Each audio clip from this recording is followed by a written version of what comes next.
They might have pulled it down. Yeah. It's Yeah. January 1st. Maybe they pulled it down. Top Gun. You had originally said Netflix, I think. Will. Yeah, I don't know where. Oh, you were just lying. I see. All right, there's nothing in Top Gun on HBO Max.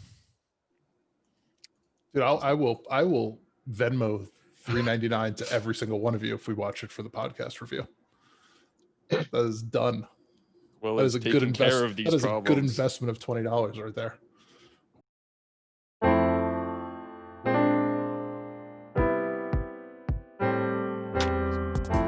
Welcome to Several People Are Typing. It is January 17th. I'm your host, Jim. I have my co-host today who will be leading the discussion, Will, along with Brian and Adam. And our topic, or multiple topics today, I would say deal with how art works, how it works in the media, how how to look at something that's been dated over time. And you know what, Will, you said it all way better than me, and I didn't read your intro. It was very, very well written. So why don't you just take over? Yeah, so it's not so much an intro, but just a couple topics that would maybe bridge some discussion. A pretty common sticking point in our internal Slack is Jim's disdain for Rick and Morty fans. In this context, Brian and Adam, and his unending pursuit in making them feel bad about that fandom. It doesn't take a terribly large amount of work to make us feel bad about that fandom, though. Let's just be super clear on that. Yeah, I'm not here to defend the entire Rick and Morty fandom because that would be a losing battle. Yeah, and I think that's where it gets interesting, right? Is that there are some issues with Rick and Morty, but it kind of brings up relevant topics that we're seeing firsthand, right? In kind of where art takes a backseat to to the way that people use that art to either justify actions or represent themselves. And we're seeing that now also with things like the Punisher logo being put onto like police cars and things like that. And just used as branding to represent something that might be entirely separate from what the author or the artist intended. I seem to recall a similar thing with The Boys, with Homelander being co-opted in that same way, which is super duper ironic because of how nakedly fascist those characters become. Yeah, to the point where you have to wonder, like, did they watch the show? Like, do they just not understand this, or like why are they idolizing this? Yeah, so I mean, I guess a good place to start, because we're talking about like problematic shows and toxic fan bases, is like, what is your guys' definition of like what makes something problematic? Like how do you define it? How do you, like, is it a kind of a porn thing, like it when you see it, or is there?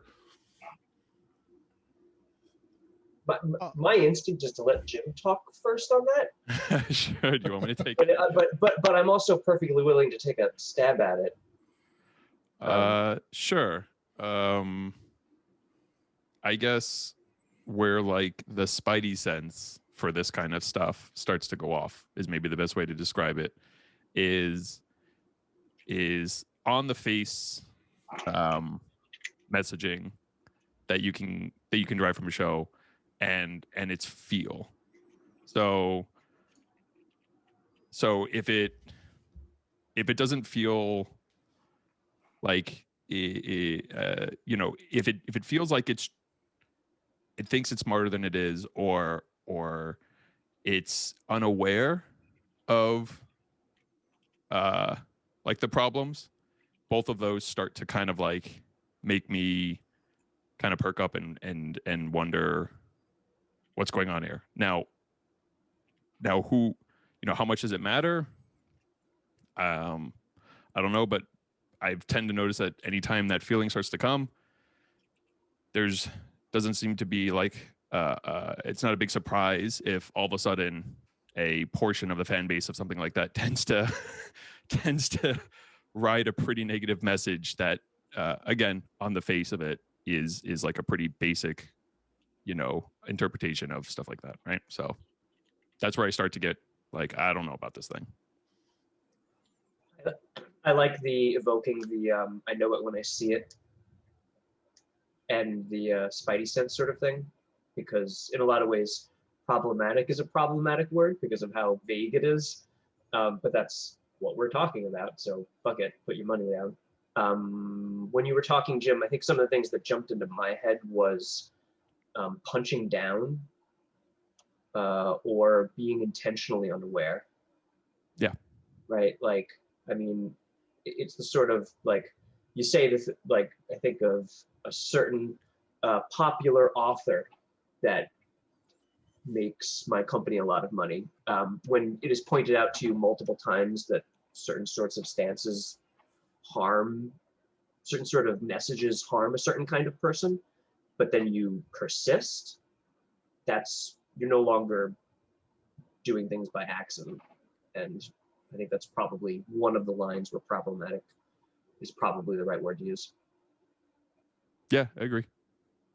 Yeah, no, that's interesting, and I think I so far agree with everything that's said, but I would also maybe make a distinction between things that people put forward and things that a text or art puts forward. At least in my mind, I see those as different things. So, you say this author repeating something. I mean, when they're saying something like that, it is quite obvious that they're representing a position, and if it's an unsavory one, I think that's kind of, it's very clear in those cases.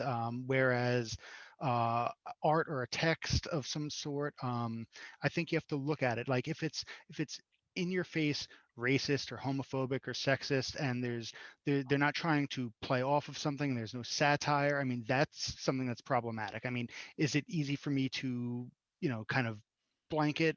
I'd say no. I think the feeling, the gut sense, the spidey sense is the way I would also determine that. But I just do think that there's a distinction between people taking stances and some sort of artistic interpretation of something.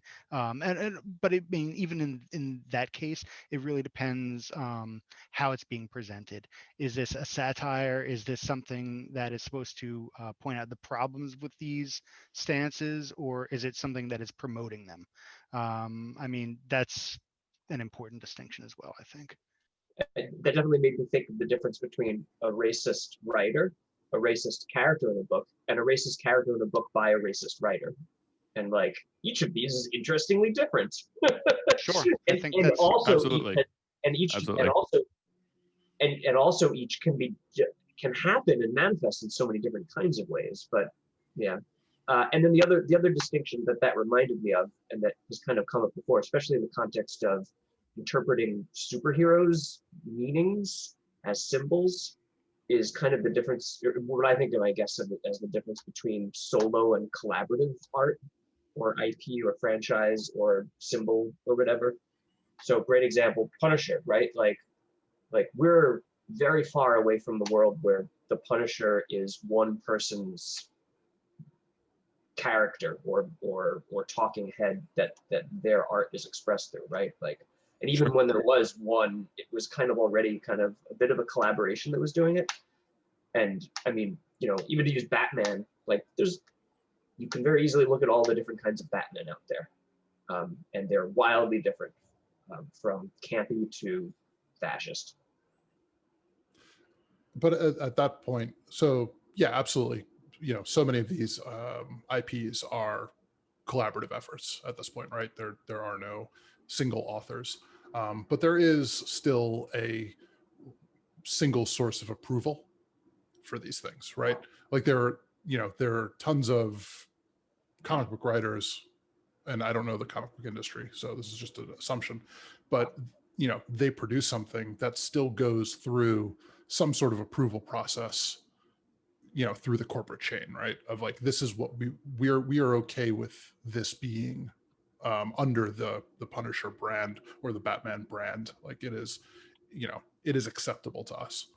And so while it's like, while I understand, it takes a little bit of the authorial intent away, there's still ultimately, some small group of people that is responsible for approving the messaging of that IP.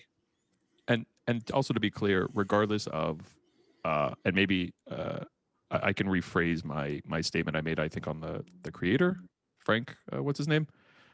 I thought he's kind of like spoken out, or maybe I interpreted the comics were like his way of speaking out against the claiming of that symbol, right? The comics that Adam linked, right? One where the Punisher doesn't fight back against Captain America, and the other one, which is just a tiny window into it, but I have to imagine that these were like the very clear messages they were trying to send out, right? Maybe maybe there's more relevant. Sorry, Brian, you're waving your hands. No, this is what they're trying to be like. Yeah, like maybe like I'm sure you just link the pertinent parts that are like meant to be messages to the people reading the comics, right? They were very clearly that, and the other one was they were course correction. Right. The like hey, explicit course correction. and that's where I kind of one was he didn't fight back against Captain America, and this other one of like, hey, you can't be me, you should look up to Captain America. Those felt to maybe I'll definitely give you, maybe I'm wrong to not to attack the creator. Who knows how much power he really has in any of this. And everyone's got to make a paycheck at the end of the day. So it's like, I'm okay pulling back some of the like direct blame to him, but still a group, a body, to Will's point, had to think that was acceptable. And I didn't think that was. So. You didn't think what was acceptable, them sending the course correction. Okay, I thought so you mean it didn't go far enough, or you were offended by the actual messaging in the course correction? I thought that the course correction. I'm just trying to get clarity. No, I felt like it was. I felt like it. I thought that it very much felt like it was absolving itself of blame in an attempt to be like, "Hey, readers, you're misinterpreting me. This is on you."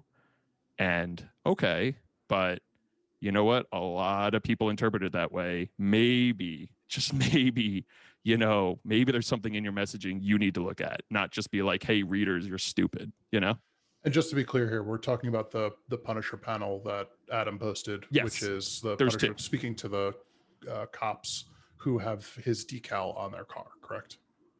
Yeah, the other one I think Andrew linked with him not fighting Captain America. And to be fair, I would actually say that's part of the character rather than a direct response. That's fair. That's fair. I think like my limited understanding, because quite frankly, I'm not a fan of the Punisher. That character doesn't appeal to me, but I think that he does kind of stand for, like, he's a vet. So like the idea that this famous World War II soldier, didn't want to fight him, or sorry, he didn't want to fight him, is like, it's part of the character. He respects the military, he respects people in uniform, but that didn't seem like messaging in the way that the other one certainly was. That's fair.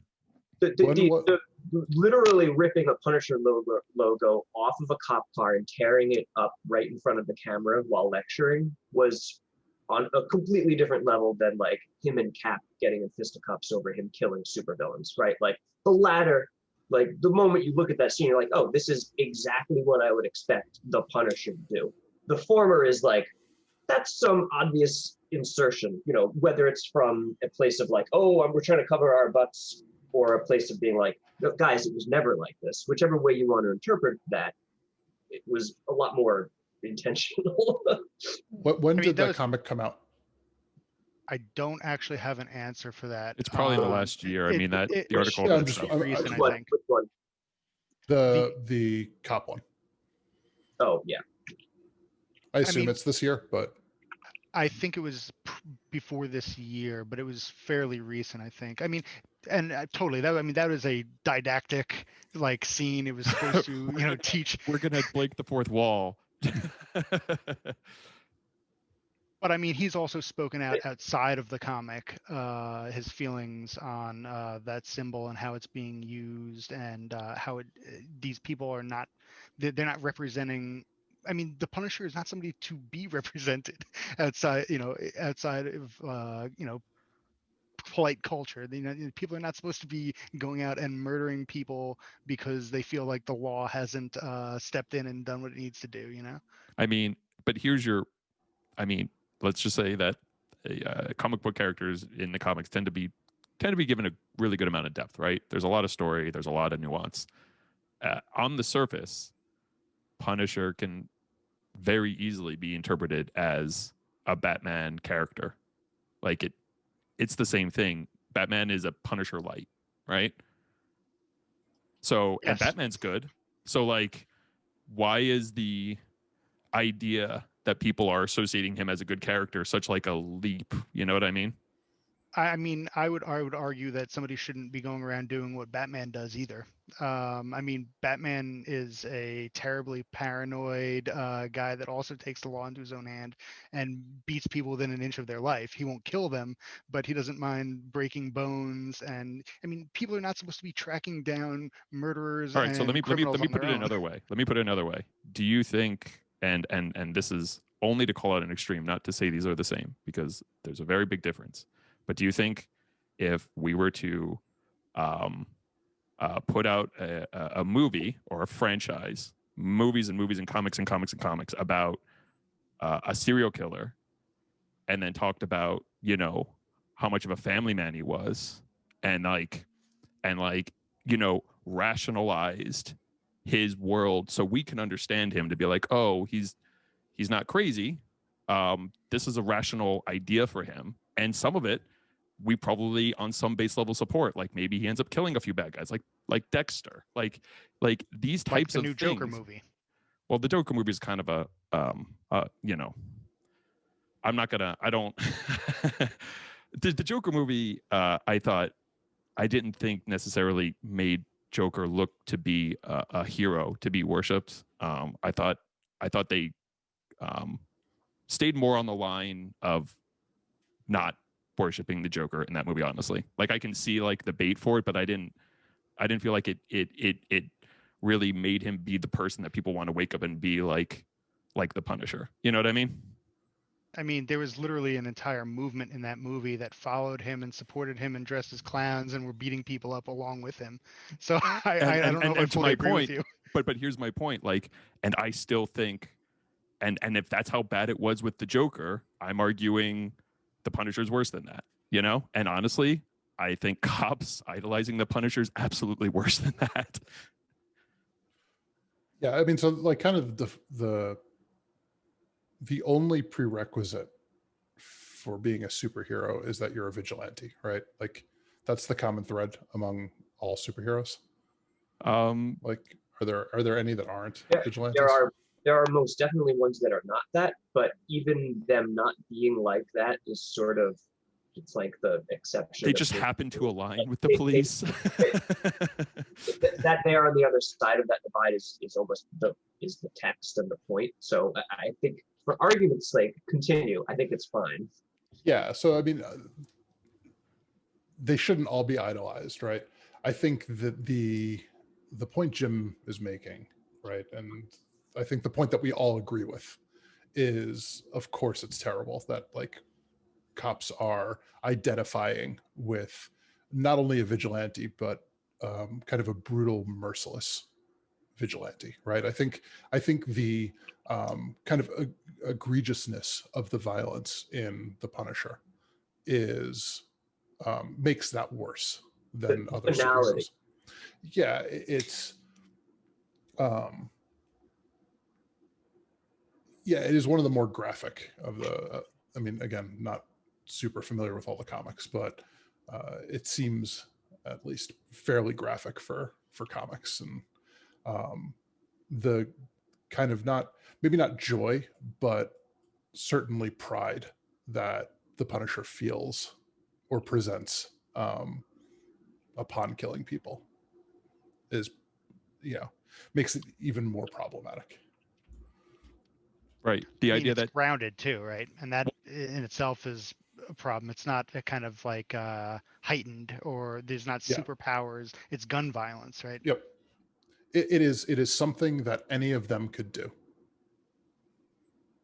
Right. Like there's not much of a leap that needs to be made. I like it. Oh, go ahead. No, I was done. I like that heightened pops into mind when in that the cell of him killing those supervillains that causes Captain America to attack him is the guys he guns down are dressed up like cartoon comic book characters. Like one's dressed like a beetle or something, and the other one's got all kinds of fancy stuff on. And the Punisher's some guy with Uzis like blowing holes through them. The juxtaposition of those two things is kind of like a Venture Brothers episode. which I realized, by the way, is a far smarter series than I ever gave it credit for. So I never mind. Oh, yeah. If you ever thought Venture Brothers wasn't really good, you were. No, it's actually incredible. But anyways, I'm not going to get off of that. I did not realize to the levels that show actually goes. But yeah. Yeah. So, I mean, to bring us back to cartoons, using the Venture Brothers as a segue there, Jim, what do you find problematic about specifically Rick and Morty? Sure. So my problem with Rick and Morty is not that Rick is very smart, or that he looks down on people and thinks like people who aren't smart, are to some degree, lesser, right? Subhuman. Or not that like he gets an emotional scene or something in there, right? The idea that we can relate to him is not the problem. There's a overall, I don't know what you call it, theme, feel that the way the universe in Rick and Morty works, he is ultimately right, or confirmed to be right. A significant, if not, outside of a few exceptions, he is kind of proven to be ultimately right, which comes with the direct parallel to good.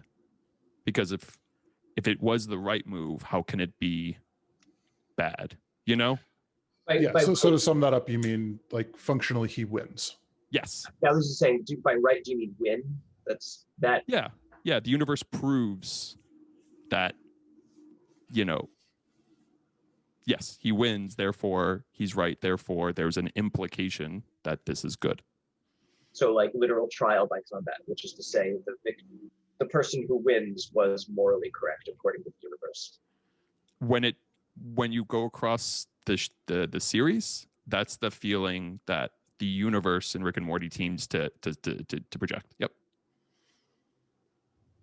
And I think that's my problem with the messaging. That's where it flips from, hey, this guy's the, asshole who thinks he's better than everyone, but like, we shouldn't think like that, to, oh, but like there's something to this guy because he's always winning.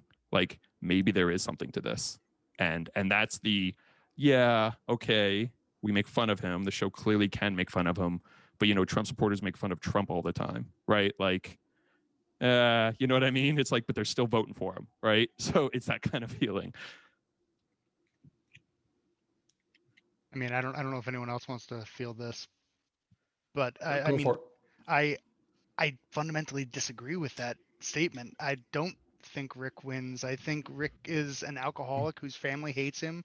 He has to literally burn entire universes to escape with his life and reset things. His daughter in later seasons doesn't know if she's a clone or the original. They've pretty much thrown him out. I mean, I don't think he really wins, and I mean, he survives another day, but I don't see that as winning in any measure that I would want to win in. I don't think he's that successful. And I mean, I just quickly, watched a few episodes just to refresh myself, and it's possible that I just chose the right ones. I actually went back to season 1 because I hadn't seen it in some time, and both of them. I mean, he was making huge errors. One of which literally they had to escape to another universe and kill another Rick and Morty and take their position in life because he had literally mutated all of Earth, after a series of mistakes, not just one, but just a bunch of really fucking bad choices, one after another.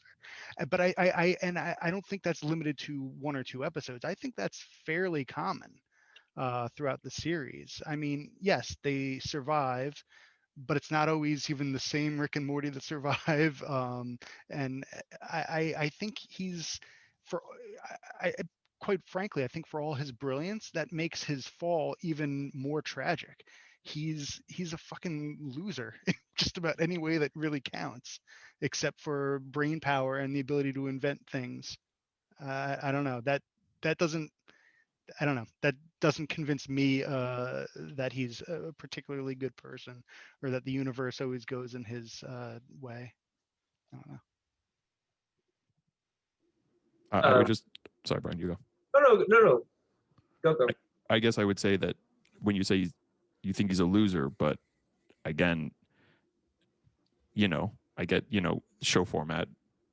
You've got like a story and it's got the episodic feel to it, but like he gets out of situations in that if you were to imagine a place with infinite universes, the consequence relative to that technology and that world existing seems ultimately insignificant.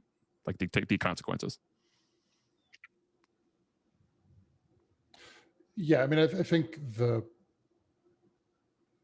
point is that Rick is largely unscathed from where he starts the show, right? So at least as far as I've watched up to, and from some of like the analysis that I've read in later seasons, it's much the same, where he doesn't really change or grow as a character.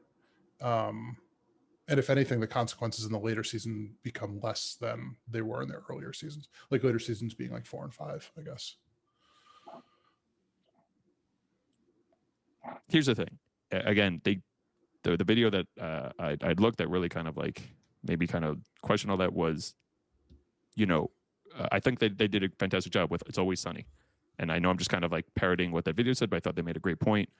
Always Sunny, the gang are terrible. We love them. I feel for them. There are moments where I really care about them. But why do I never feel like someone is gonna think that their stances are ever right? It's because every single episode they lose. They never get what they want.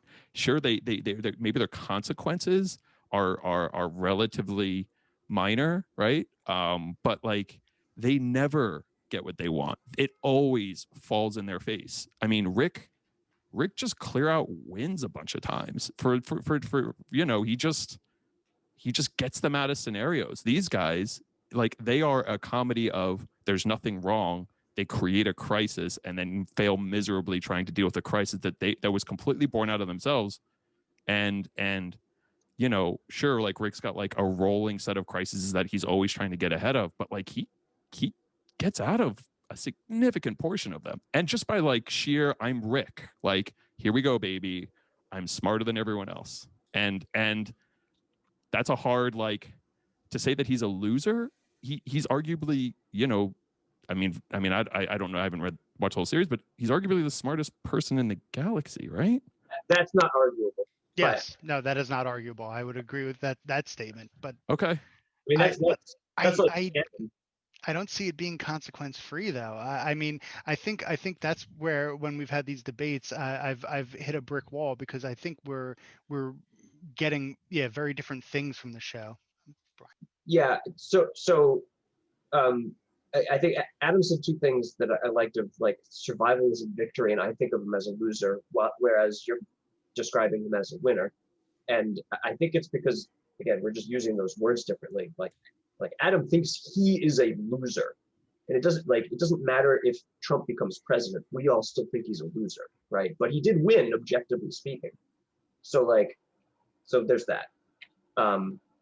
And also the idea that because he beats all of his enemies and survives in the end, that the show is saying that he is a moral paragon or whatever, seems like a stretch.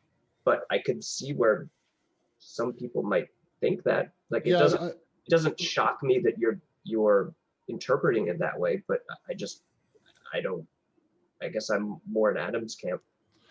Yeah, I don't know that there's a morality assigned to it, right? I think that the show is pretty explicit about him being relatively amoral, right? Like Jim might be assigning morality to that. I don't think that's present to the show. That is what I'm responding to the people who are talking to me right now.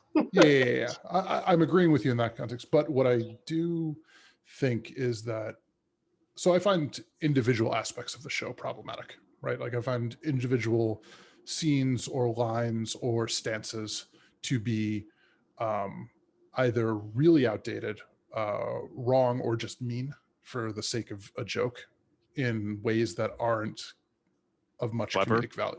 Yeah. So a big problem I have is that the show is not nearly as smart as people think it is. Like you compare it to a show like Futurama, Futurama was a brilliant show. Yes. Like the actual, like the humor behind the jokes, right? Like you have staff writers, half of them have PhDs in math, right? Like these are very clever shows from a raw intelligence standpoint. It might not be a funnier show. Now you actually sound like a Rick and Morty fan. Yeah, I don't know, but so I guess what I'm saying is you're literally saying these are intelligent jokes and these aren't. I check the tape. Yeah, no, I understand, right? I don't find the show to be that clever. That said, I think that people identify, and part of the reason that it's problematic is that people identify with Rick being so smart, right? Like they identify with Rick more than they do anybody else in the show, right? And so a lot of shows like Futurama had Fry, right, where the audience is supposed to identify with that person, and Fry is kind of like the simpleton butt of the jokes in this super advanced society. Or you have the kind of the cliche there is like Luke as the stand-in for the audience in Star Wars, and Morty is supposed to be the right, but Morty is supposed to be the stand-in for us, right? He's supposed to be the person who's completely fish out of water in this world, but nobody identifies with Morty. Like the people who are the fan base that is toxic identifies with Rick, and they latch on to this I am smarter than everybody, therefore I'm right. And it doesn't mean that the show is trying to assign a morality to it, but it certainly seems like that the fan base has assigned a morality to it. And by fan base, I mean the toxic fan base, not you guys, clearly. A portion, a subset. Well, that was actually going to be my next thing, and I know it's going to be how many grains of sand make up a pile, but how many in both cases, Punisher and Rick and Morty, how many of these fans are really the problematic part? And I don't think there's not an answer that I can give for that. Probably none of us can, unless we've got some number crunchers here somewhere that have it large enough that we're talking about it. Yeah, there you go. Yeah, but I mean, what has actually for reals happened for Rick and Morty, except for mostly it's them harassing the female writers on the show for ruining the series. See, that I actually was not even aware of until I think you had mentioned it another time. I mean, you get the classic people harassing McDonald's employees about Szechuan sauce. That's kind of the thing that made a very direct impact. I mean, outside the idea that Dan Harmon is clearly has had a pretty sexist past. If you go into and to his credit, he's owned up to it. He's at least aware to it to a degree. how much he, I think that's a hard thing to correct. And, you know, it takes a lot of effort to kind of really pull that out of you and catch it every time it happens going forward. But he's clearly a very sexist person. See, like, so, you know, as somebody who's listened to his podcast for 8 years, you are correct. He's admitted it. I'm not trying to like drag him through the mud right now, but I mean, you know, I'd say he's on a path to forever correcting it. And that's a good thing, right? Let's call that out. But I guess I look at it less at the direct impact is obviously meaningful. I don't mean to not call out like the writers getting harassed because they're women and they're ruining the show. And as much as that sucks to me, that's not, if that was all it ever was, I probably wouldn't like it. But I look at it more as the broader impact of, you know, if X percentage of these people do this and they X percent associate with, you know, and they interpret it this way, to a far lesser degree than Punisher, because while Punisher incites violence, this to me drags you much more down the like incel dumb kind of range, which I would say, as far as violence is concerned, is definitely less than the kind of, you know, rage, anger that Punisher can kind of pull out of you. Wow. I mean, I'm way more scared of Punisher crazies than Rick and Morty crazies. That's what I meant. How to say? Oh, okay. It sounded like the opposite. No, okay. I'm saying like it is in light of Punisher, it is a much lower degree, right? Okay. Yeah.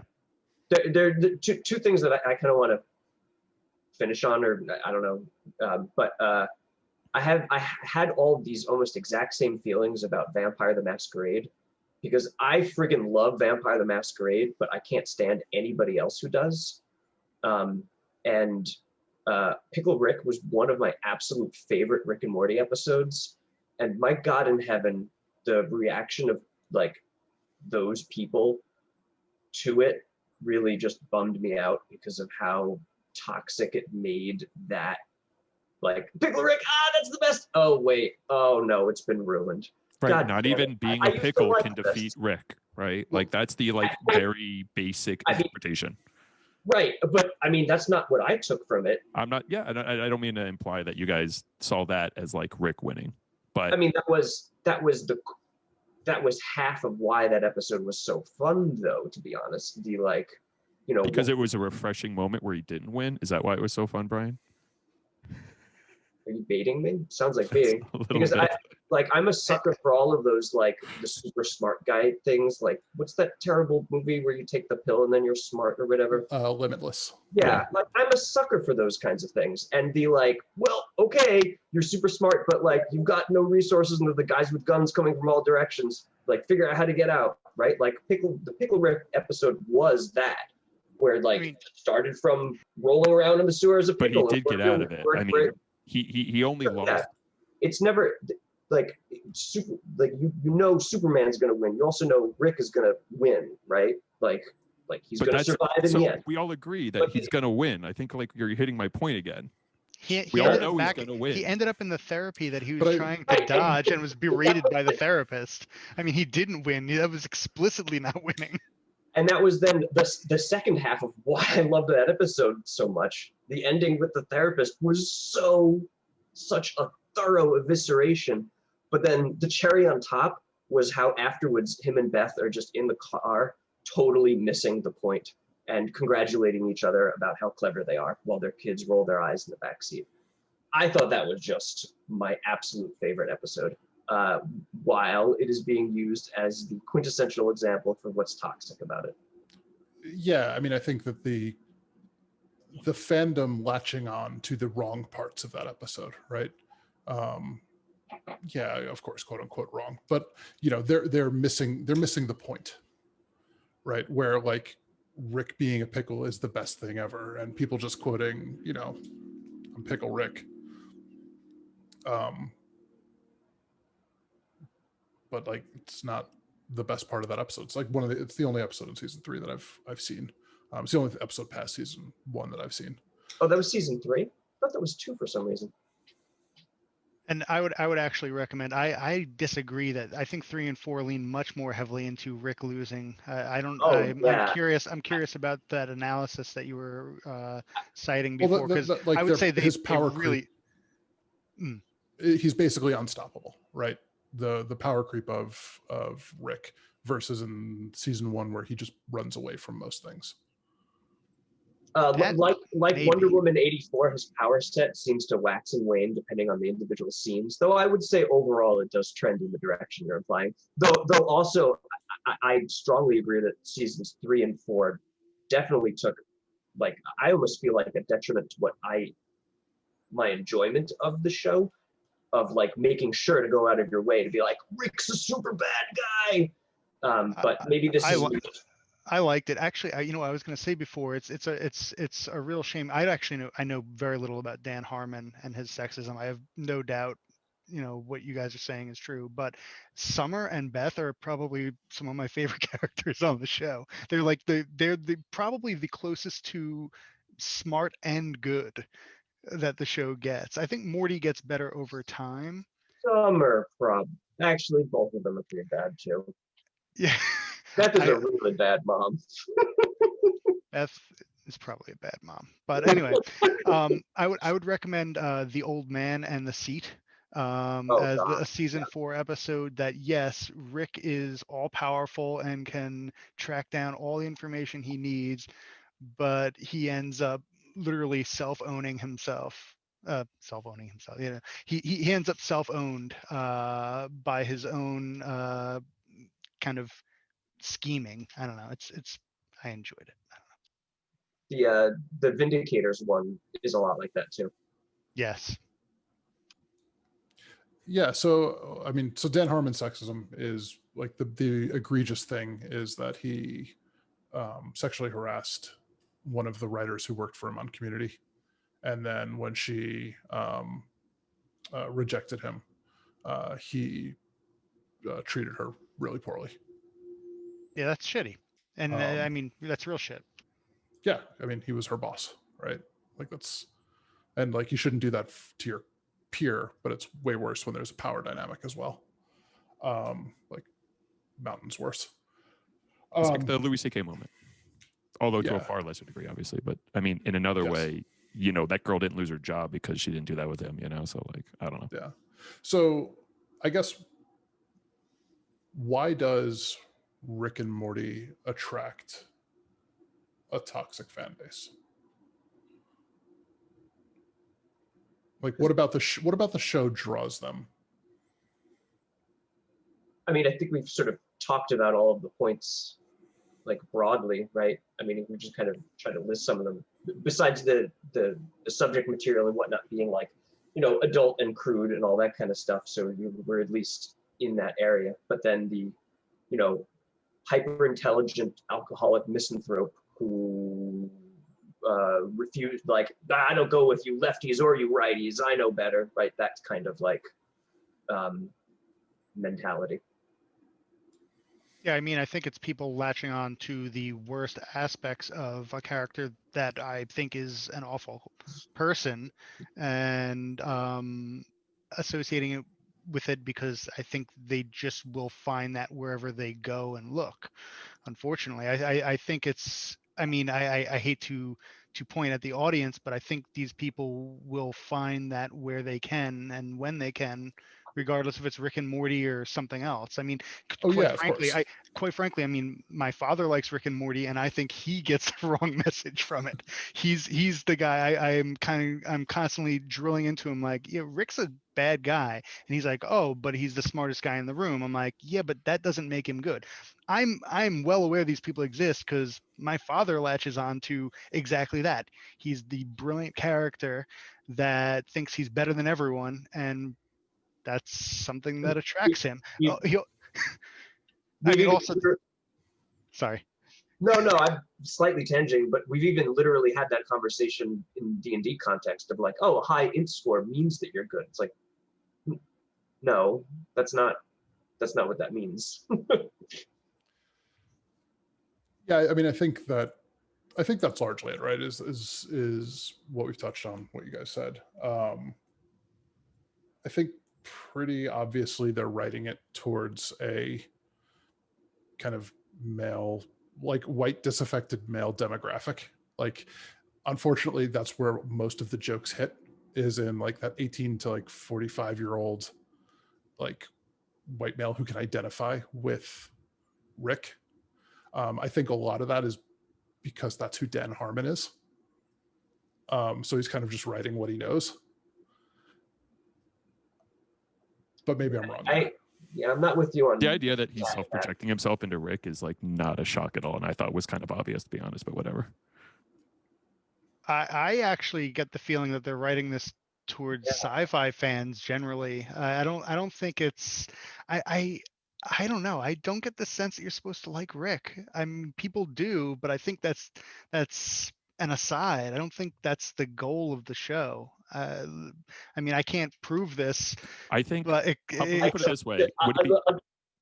I just want to say that from my perspective, Rick is not a Harmon insertion character. That neither excuses or explains anything, but well, just like the South Park creators, like they both associate with someone but are clearly not them. Like this is like some part of them.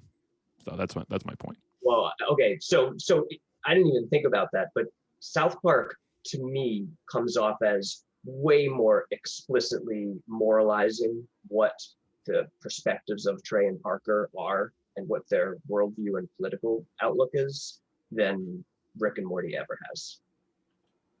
Yeah, I meant more in the idea that their internal voice comes out through certain characters way over others, and they've kind of admitted to that. And I think Rick is a version of Dan Harmon in his head, in this like, you know, yeah, I know he's really smart, but he's an asshole, right? But like in the back of his head, he's like, yeah, but he does actually save the world, so you know, whatever. Well, right? Mean, like I feel like that's a thought deep down in the back of his head. That and saying he's a direct insertion character are two extreme ends of a very long spectrum. Okay. Like every single writer in existence is writing a bunch of characters that are all shards of them. So like that's not like I think revelatory. he's the only character that Dan Harmon associates with when he writes all those characters. Let me put it that way. I don't think he associates with Morty or the sister who is constantly belittled throughout the series, you know? So like I think he's, you know, that's my point. So I need to go back and rewatch. I don't remember Summer that way at all. Actually, I think she's one of the stronger characters in the series, like I said earlier. But I don't know. Maybe I don't know. To me, she's mostly tossed aside and belittled, and then proven to have some value with a ton of jokes being thrown at her, and then like back to the side you go kind of thing. That's how I kind of felt without her. No, maybe she's enriched over time. She definitely was more like that in season 1. That's fair. That is definitely my perception. Like her whole I can't speech, speak to Dan Harmon though. The whole speech on like the going to the woman planet and then making a defense for guys. I was like, Jesus, what is this? Is this like literally the like when Will talked about writing to like the white disaffected male? It was literally a speech for white disaffected. Like it was a speech for guys. It was like, no, it's like this is like how you start we need a white male rally as well. Like that's what it started to feel like. I'm like what is this? This is just straight, hey, white males are important too. Like, oh really? White males are important? Thank you. I didn't know that, you know? So do you think that part of the problem here with people misunderstanding or latching on to because a lot of the same issues with Rick, right, existed in other anti-heroes as well, right? So like you look at Walter White in Breaking Bad, who is also, you know, the smartest guy in the room, who eventually, you know, gets all of his power via his intelligence and, you know, becomes this monster. But I don't, or you know, I didn't see the same type of latching on to that in, you know, among the fan base of Breaking Bad fans as I do with Rick and Morty or Dexter. Hyper intelligent. You know what I mean? Like, why don't people associate with them? Yeah, and is this just a product of, well, this came out a couple of years later, so the culture is a little bit different, and Rick and Morty is more memeable, so it's easier to kind of translate these like snippets of assholery through the internet than it was for Dexter in the early mid 2000s and Breaking Bad and like kind of the nascent days of Reddit and Facebook. Or that it's just 22 minutes long per episode and there's not a lot of depth that can be had there. I mean, I've never watched Dexter, but thinking about Breaking Bad, I mean, I think there's maybe a little bit less ambiguity about Walter White, especially towards the end. They really drill it in like he's a horrible monster and he's frightening. Yeah, it turns out actions have consequences. Yeah. That's it.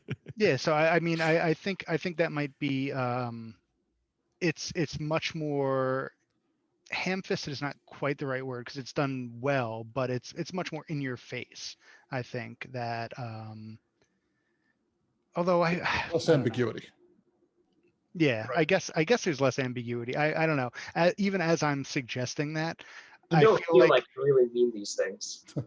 no, I mean I think there's no ambiguity with Walter White, but I don't feel like Rick is all that ambiguous. Right. I haven't actually seen Breaking Bad. Does Walter White end with like all of his family there and everyone's fine? Does does Breaking Bad end that way? Like everyone's fine in the end? No. Okay. Does how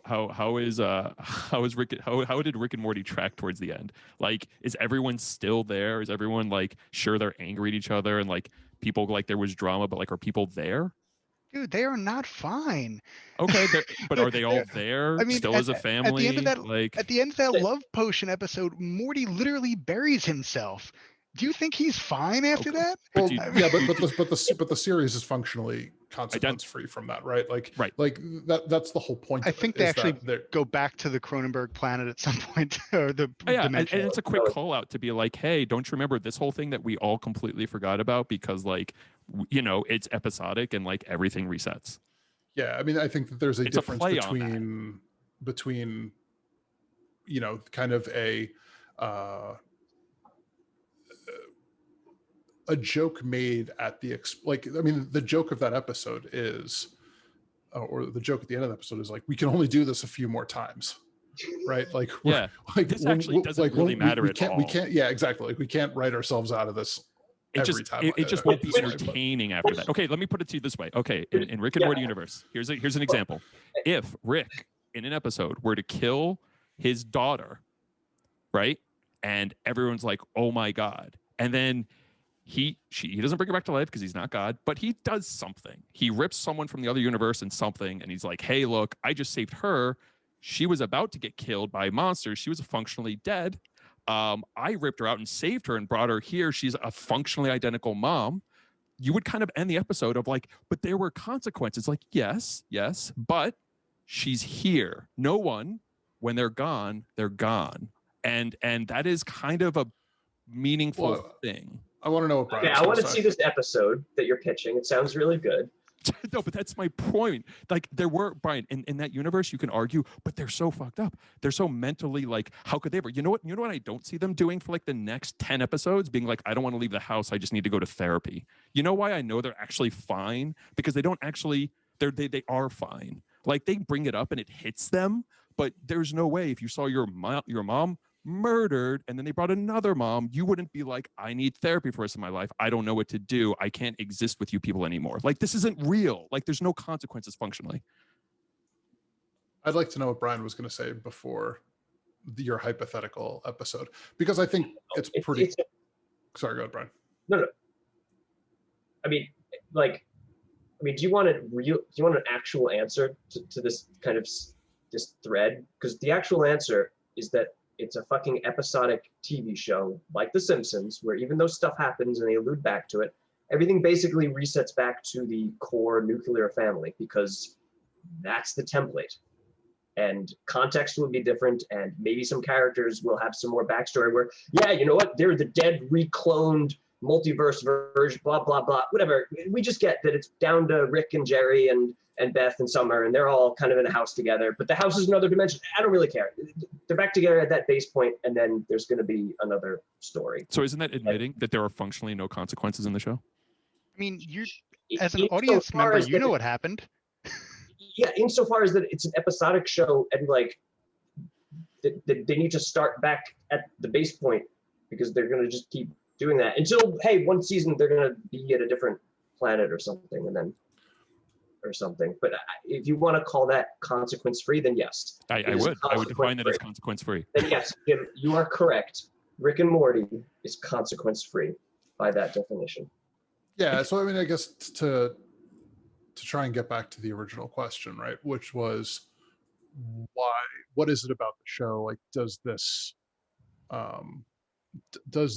format of anti-hero allow for a greater level of toxicity than that was quite deep that I haven't been able to speak for a little while. Than Sopranos or Breaking Bad or Dexter, or Mad Men or any other kind of anti-hero, or It's Always Sunny, or It's Always Sunny, whatever. Right, that's episodic. They reset every single episode right back where they started. There's never consequences, yet no one but no one looks at them as ever to be worshipped, because they never, like, someone winning with a massive amount of consequences that just don't matter on the next episode really means there were no consequences, versus someone losing and there were no consequences, because at the end of the day, they just got their ass kicked every single time. They got nothing out of it, and they're lucky to be where they are. So I'd like to hear from Adam and Brian. I was waiting for Brian because I feel like I've been talking a bunch, and I mean, I don't know. I feel like as an audience member, this stuff is happening, whether or not internally the episode feels like it resets next time. I mean, you understand the human consequences.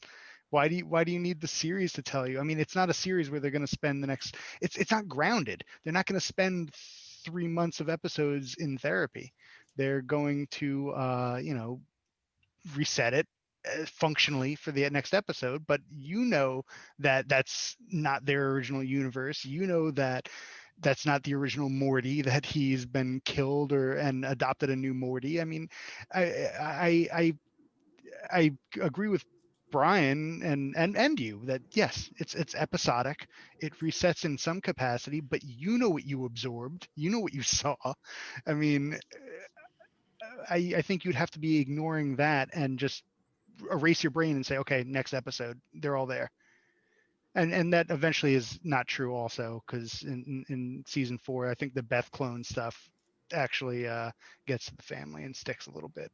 I mean, I'll be upset if Rick and Morty hits a point where I can't just parachute into any random episode and kind of basically know what the gist is. I think that'll be moving away from one of the things I enjoy about it. But now to get back to Will's question again. Well, I just want to answer the point on the consequences. Yes, there are consequences, but there is a very big difference. There's a very, very, very, very big difference. The reason that joke about whatever that Cronenberg episode is funny is because they know you've forgotten about that consequence. They know that it is gone from your mind. It's funny because you're like, oh, right, that whole thing. It doesn't last. And the way you can tell what a show is trying to say on what is important or not is how it treats as a consequence. If some kid like sees their parent get killed, and then you don't see a reaction, you don't see a long-term effect to that, you effectively interpret that it wasn't that big of a deal, even though we both know a parent seeing a kid die is a very traumatic effect. You can get the audience to functionally forget that ever even happened, even minutes later. Now, the question is, okay, if you've now gotten them to forget that, which was a purposeful thing, and the person who then killed that parent, you can have someone by the end of the movie think that the person who killed that parent is actually not a terrible person because they've by not experienced a consequence. You've completely downplayed it to the point where you've now told the audience hey, this isn't really that important. Kind of just sounded like an Easter egg to me. This is not an HBO drama. They're not going to go into long-term effects just because of the format of the show, like Brian said. I don't know what to do about that, but I don't know. William's question. Sorry, I mean, well, you can go back on the topic. I've taken too long on. I mean, I don't. I mean, I don't know how to answer. How do you do that in why, 20 minutes? No, why other anti-heroes? Well, no, I can't answer that either. I don't think that's doable. But why other anti-heroes are not latched onto? I mean, I think they are. I think there's this weird worship of like Tony Montana. I think there are certain people that are latched onto. Why? I don't know. I mean, I haven't actually watched Scarface, but I know I take my dog for a walk and I see some dude in Scarface pajamas. And people post pictures of him on their wall. So I mean, there's some obvious hero worship for these kind of anti-hero characters as well. But I Breaking Bad, I think it is very, very clear. It is dire consequences. I mean, he's dead at the end, right? More or less. It's unclear. It's ambiguous, but he's yeah. His family has abandoned him. Like his life is functionally over. Yeah. Even if he didn't die there, he was dead. Yeah. Also, he's happy at the end of it. Oh yeah, he gets to win. Right. Like he is. Like yeah. Like this is his choice. But yeah, so the question that I had written down is, why do certain shows gain a toxic fandom? Like what makes those shows appealing to the group that is likely to be toxic? And I thought Breaking Bad was good because it has protagonists that are largely have the same appeal of just this massive intelligence kind of winning the day for them. The Tony Montana thing with Scarface is interesting because I think at least originally, like who idolized Tony Montana were rappers, right? That's where a lot of that came from. And that's because in that world, like that was an aspirational thing. Like you could identify with the drug dealer, right? You can identify with going down in a blaze of glory, on your mountain of cocaine. So I think being able to identify with the anti-hero in ways that maybe the show didn't intend is part of that. Tyler, and I don't have like an answer for this. Actually, it's just conversation. You know what? Actually, I think was interesting. But Brian, you go first. I'm sorry. I just posted the you missed the point idolizing them starter pack in the podcast Slack. Yeah, which is just fantastic. And it reminded me of like, all right, Tyler Durden, who's like, he's the hero, right? He's the good guy. Oh, I think largely the same assholes who love like are the shit fans of Rick and Morty or the shit fans of Fight Club. Yeah. Like, no, I think there's some very obvious and big overlap there. I think Rorschach, that's a good one too. Yeah. Oh God. Yeah. I think comedy though allows a show with very, very similar ability to draw the audience to be given a much bigger shield and to be much more prevalent as a result. Right. Okay. Nobody else is allowed to talk until I answer Will's question. A bunch of the individual points kind of got called up, including Jim just calling it out as a comedy. The bite-sized, digestible aspect of it, the fused on the science fiction story deconstruction aspects, the fact that it is a 22-minute cartoon, like you said. I think it's a convergence of all those things that, I mean, Breaking Bad is boring, slow-paced, artsy-fartsy bullshit that also has an anti-hero in it. But Rick and Morty is fast-paced, kinetic, targeted towards that younger white male demographic, blah, blah, blah, all those things that also has the anti-hero in it. So like, yeah, I mean, it's if I want to get very negative on it, the protein casing on the same viral DNA is just different, right? Like, that's fair. That's legit. Yeah, that I agree with that, right? Like, I don't know how many people are going to sit through 3 seasons of Breaking Bad to identify with the monster that Walter White eventually becomes. When for Yeah, the first 3 seasons, it's just 30 hours of slow development. yeah, and it's not like he's even a badass in the first whole season, right? He's just some like Yeah, not at all. teach in his underwear, right? Like, Yeah.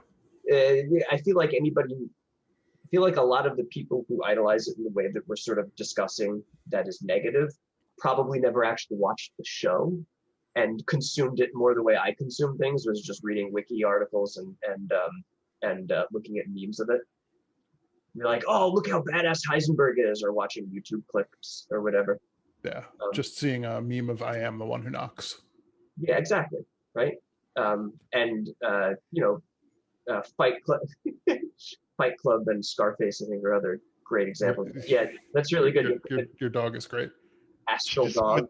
Materialized. I mean, In and out. So something that occurred to me to answer, this is to Will's question, about why certain audiences glom on to some anti-heroes and not others.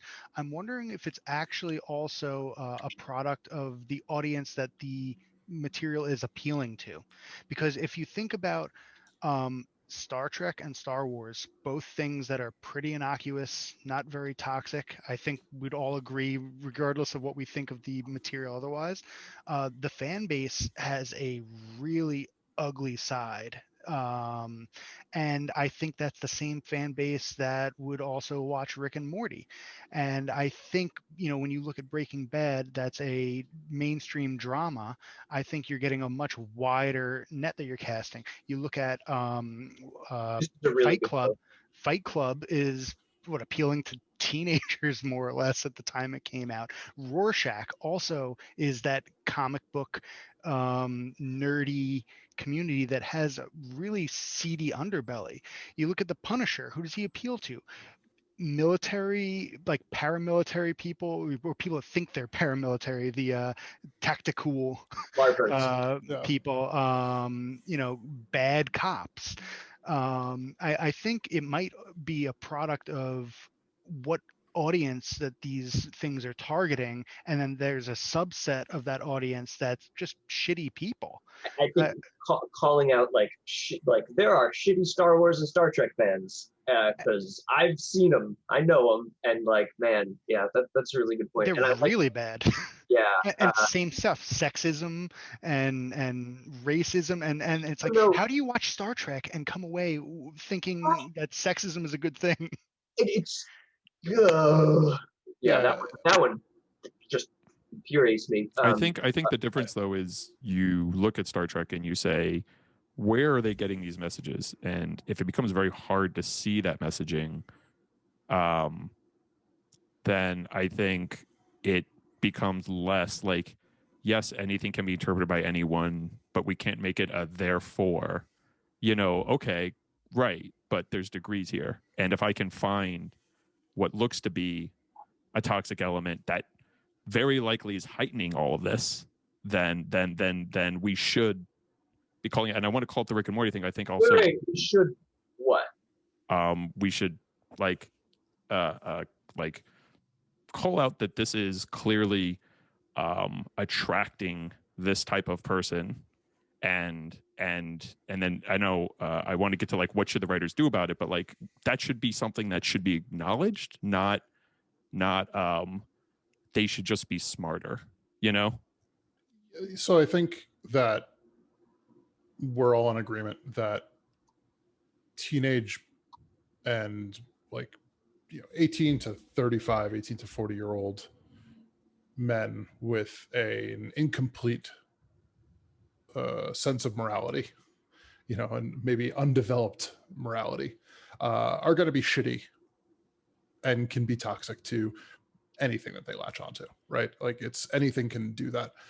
To Jim's point, and I think it's a good one and kind of segues into the next one, which is where is the onus, is does the material, whether or not it intended to, reinforce their shitty beliefs? right? And so like you look at Star Trek or you look at Star Wars and you're like, where are you getting this from? Like what in this could make you think that like this is the message we're trying to put forward? But you look at Rick and Morty and you can like, it doesn't take a lot of analysis or depth to say like, oh, like there are sexist, bigoted overtones to this show. And maybe the creators are trying to say like, this is wrong and this is evil, but it's still there, right? And if you're missing the it's wrong and it's evil part, like you're just getting the sexist, racist, bigoted overtones, right? That Nerd Writer episode that I linked was explicitly about that aspect of it.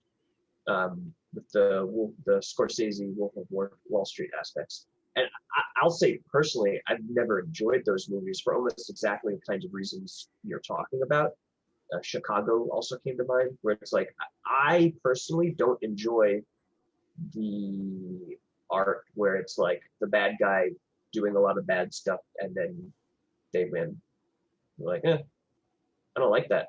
Yet I friggin' super duper love Rick and Morty, because I guess that thesis statement that I made isn't what I see, isn't the first thing I think of when I think of Rick and Morty.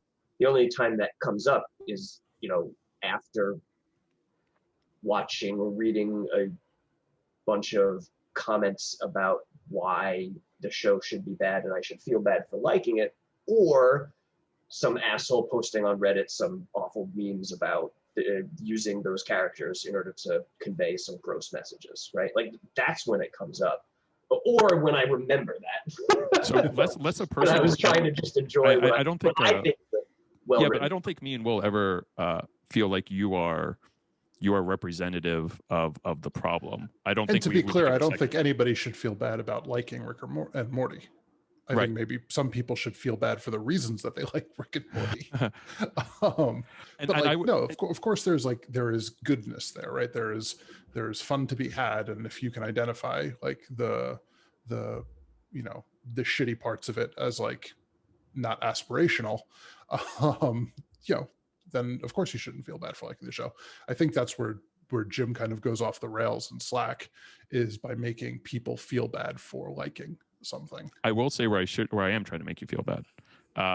Where I am trying to make you feel bad is for example, if I'm talking to a conservative, or I should say a Trump supporter, I am careful not to. I'm careful to not agree with all of their criticisms of the Democrats in this kind of one-way talk track where all we do is bash Democrats. Because while I can agree with them, I'm careful in that conversation because it is very clearly a one-way talk track, right? Like it is who am I talking to? And maybe I'm not going to spend my time bashing Democrats with a Trump supporter. Maybe I'll hint that like I agree that there are issues, but I'm not going to rat hole and spend all day talking about it, because that is in the context of who I'm talking to, not I think a good thing to do. Like I don't think that's smart. Yeah, it's probably going to set up the sign that you want to talk about that crap from there on out too. Well, it sets up this kind of like I'm enabling your viewpoint more, and I don't agree with your viewpoint, and I think I'm doing a bad job in this idea that just because I agree with you on these things somehow that you're right. So my whole point is my criticism of Rick and Morty, and this is like the idea that this is a criticism against you guys is not the point. It was more the if you were talking to someone and they have a hard time socializing, are an intelligent person, tend to have a very cynical view of the world, tend to probably have a kind of not great view of women, and they said, hey, should I watch Rick and Morty? I would probably be like, you know what? That show, I mean, I honestly think it shows a crap load of problems that I think, like, I don't think it's a great show. And I would take a pretty hard stance on it. And I think this open, I should be able to just like it. It wasn't the liking. It's the idea that when you project out your like, as in a t-shirt or things that go out into the world, because you can't control who sees that, that's where I start to get worried. Like being an open public advocate for it when you can't control who you're telling, that's for something that has all of this toxicness to it. That is where I have issue. That makes sense. Most of that resonates pretty strong with me. I mean, quite obviously, I don't recommend everything to everybody, and I would only recommend Rick and Morty to people I thought would like Rick and Morty. And if I happened to know somebody I thought was on the edge of going incel, I would certainly not do so. But I would also kind of assume they already watch it, and then would actually probably instead try to use it as a way to communicate. Right. And you would probably, I would emphasize it in different kinds of ways. Like this Rick guy is a sexist asshole, huh? Yeah, that would be my play. And I guess kind of the other follow up on that is how many toxic Rick and Morty fans have either of you talked to personally? I don't think I've spoken to anybody but you guys in the last 2 years. So I was going to say, as Jim is describing this and doesn't want us promoting this to bad people, Dave, I want you to know that you are the toxic incel that he didn't want me to promote this to, because this is how it all came up in the first place. Because I know he's one of the 5 people that's going to be listening to this. So. Yeah, he is. He is one of the 5. And then I want him to get that message. Who is still unnamed at this moment. Oh, I thought it was New Zealand. I thought we agreed. Whatever. Yeah, I it was New forgot. Zealand. That was New Zealand. Whoa, wow. We just lost our New Zealand. Yeah, I just lost New Zealand. Complete them with Australia. They're basically all the same. Yeah, so of course, like the toxicity that I like know, or the fan base that I know, is all stuff I see on the internet, right? But it is broad enough that I've seen it outside of, it being mentioned in Slack. Like, it's broad enough that I know it is a thing outside of our talking about it. There's a great copy pasta. I suggest something that you already know. The internet is a terrible place full of terrible people, and it shouldn't represent the masses that are actually out there being silent and not being terrible. Yeah, of course. It is a very dangerous sample selection. And I'm saying this as a game dev. Yeah, I'm saying this is somebody that spends too much time on Reddit. Will saying he doesn't go looking for it. It's hitting enough of the mainstream where he's not like in like the Rick and Morty forums. He's getting, because I know that there's I know there are like toxic fan bases for like all sorts of things, but like I don't ever see them because they're just not popular enough. Whereas this is, and so it has enough, like, that toxic fan base has become broader. But I guess that this kind of brings us to what I find the more interesting part of this discussion is for shows like Rick and Morty, or something like The Punisher, if the messaging of that art is being taken either out of context or being misused, does the artist have any responsibility to correct that? Or is it, if they don't correct it, is it tacit approval?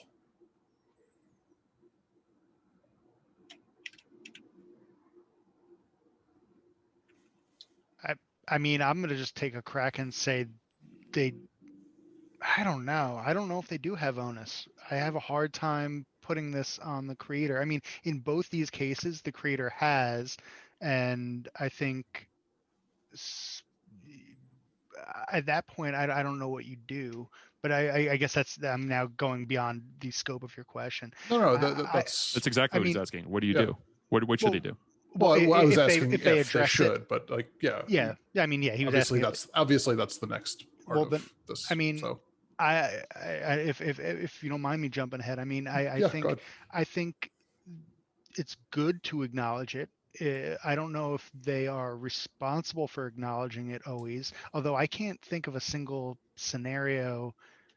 I mean, there probably is one where they have not acknowledged it and tried to correct the record. Well, all the ones that come to mind, all the ones that Brian just linked, I know what's his name? The Rorschach creator, Alan Moore, had addressed it. I know, Dan Harmon addressed it Famous with. curmudgeon Alan Moore actually addressed it.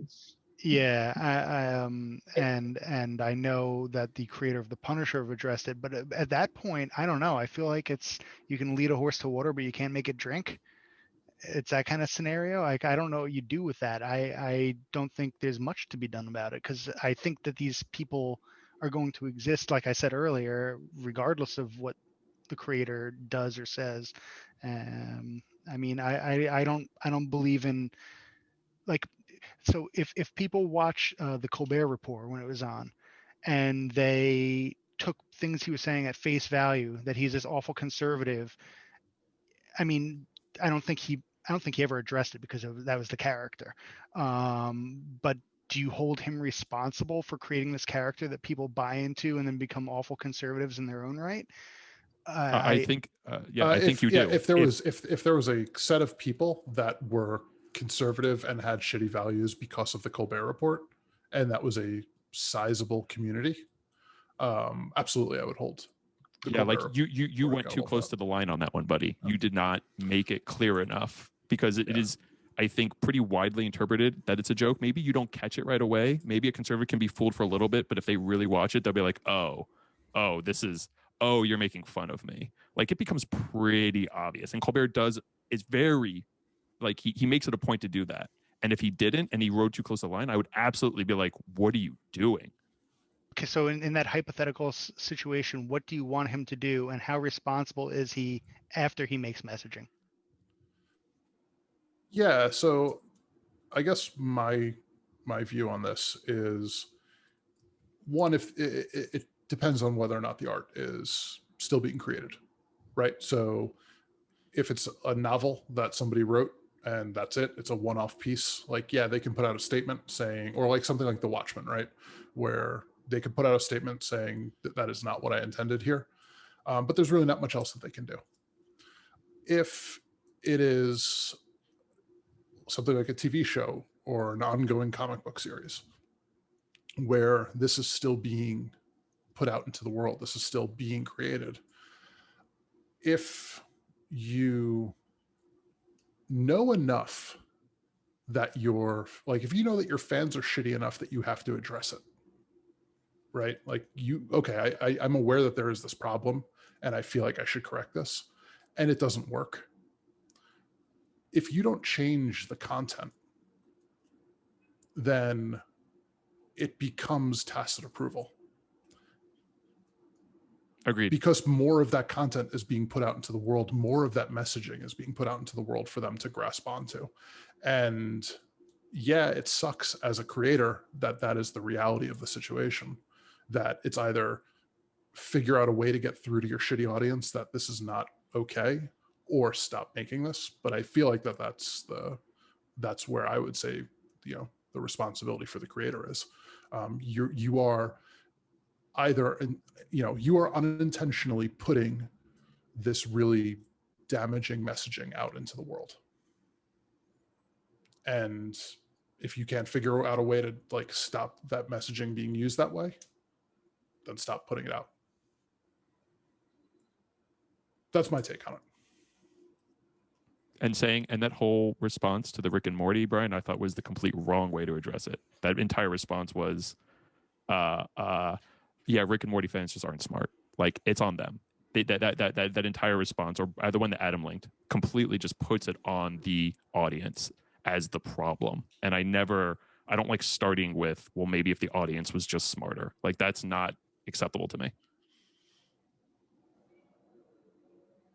I mean, I think that's you're talking about the video.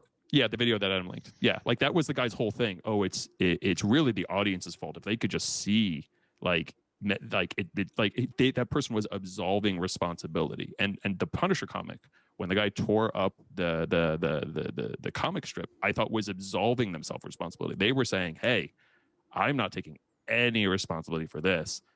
I'm gonna take a message to you guys and say I don't like this, but this is you guys messing it up, and I'm gonna be clear on that. Yeah, I guess there's kind of a fine line between absolving yourself of responsibility and doing exactly what it is you guys are saying that these creators should be doing. So kind of sounds like it's in the eye of the beholder ultimately. I don't think any of them have acknowledged that they have in any way enabled or contributed to this fan base, and in a way that they like look at and say, I should really think about this. But I'm not assigning any sort of like, I don't think that they're doing it to absolve themselves. I'm not responding to you. Yeah, I think that they're doing it to absolve themselves. I'm trying to get deeper into the conversation without Jim's targeted attacks. Well, the video I linked was also not the creator of Rick and Morty. That was just a guy doing some analysis. Well, that's why I agreed with. That's why I thought it was wrong. That's why I thought the fundamental argument was wrong, because that was its premise. I mean, you're entitled to. But to get back to Will's more bigger point, not to target a show, if they don't change their content, I 100% agree it's tacit approval, no matter how much you say. So what does the content change in the Punisher? Does he stop killing people? Go ahead, Brian. Yeah, let me jump in, because I'll again cycle back to what Will initially said and say that I largely agree with what you said, almost completely. And it just that's when it does then come to the eye of the beholder and interpretation or whatever, because I do perceive steps taken by Rick and Morty. So, but like the, pearl clutching liberal over here, it'll never be enough for until Rick and Morty is burnt out of existence. If I want to put on my hyperbole hat, right? Like, I think my favorite part of that is that you're pointing to Adam on my screen. Oh, you're pointing at me on my screen. You got it right on mine. Pointing on William. I don't know what the recorded video is going to show, but you definitely pointed to me on mine. So, right? So it's like, I've clutched pro. I think that was a bit of a straw man, but okay, that's fine. But I mean, like the flip side, burning it out of existence is, I don't think I've argued for. Brian, continue. Stop. Yeah, I think I'm allowed to use some hyperbole. So how many steps is enough? Like we just have to go off the air forever? Like that's it? That's the only thing No. You would be willing to accept? No, of course not, right? It's all a gradient. Yeah. Exactly. And okay, Jim. It is. And in my perception, the writing of the show changed between seasons 2 and 3 and continued to change. They explicitly changed the composition of their writer's room, and they made multiple public statements. But that's not enough for some people. So it was enough for me that I had noticed the show changing and legitimately was like, I don't know if I like this as much. I guess I'm an incel. Yeah, and so I don't know enough about Rick and Morty, and I know that all of the things that I see out in the world were all like relics of early seasons. Oh, for sure. Or Pickle Rick. Yeah, that one kind of straddled the line real good. Yeah. And like that was part of the season 3 changing of the tone, where like for me, I was like, whoa, they're explicitly calling Rick a piece of absolute garbage. In the first seasons, it really was a bit more consequence free, because to me, each episode played like hey, we're gonna pick a sci-fi trope and then write a convoluted 20-minute breakdown with a drunken Doc Brown inserted in it, right? And over time, the show changed, like they tend to.